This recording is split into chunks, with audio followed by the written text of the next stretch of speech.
دا خلک په طبیعت کام ته ځانونه شرموي، د پلار او د نیکونو تاریخونه شرموي. رایاد شونن بیا د ولی خان بابا کیسه چې رایاد شونن بیا د ولی خان بابا کیسه چې پښتون چې شي دلا نو بیا قومونه شرموي.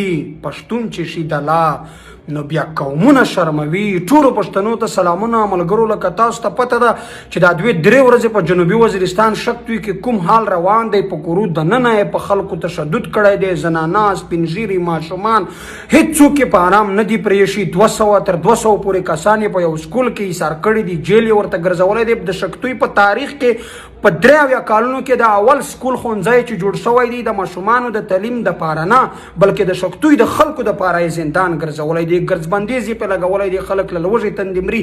خو څومره د افسوس خبره ده ملګرو چې نن په صوبایي اسمبلی کې مونږ ټول پښتانه یو خو سردار حسین بابک چې د بونیر سره تعلق لري هغه زما د جنوبي وزیرستان په غم باندې دردیږي. هغه د اسمبلی په فلور باندې دا خبره اوچتوي. خو زمونږ خپل د شمالي وزیرستان ایم پی اقبال وزیر راولاړیږي. هغه ورته وایي چې نه دا د فوج خلاف سازش دی، دا خلک د ملک خلاف دي، دا په پردی ایجنډا کار کوي. زه اقبال وزیر ته دا وایم چې ستا خو په دې چې ته ایم پی ای شوی یو خو په شنه زور ایم پی ای تللی تا ته بالکل د وزیرستان د خلکو ووټ نه دی درکړی.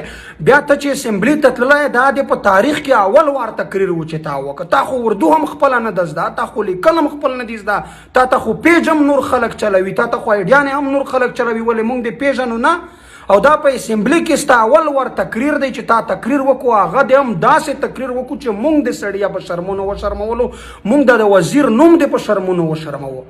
نو دا څومره د افسوس خبره ده چې سردار حسین بابک چې د بونیر دی هغه د وزیرستان دپاره اواز پورته کوي.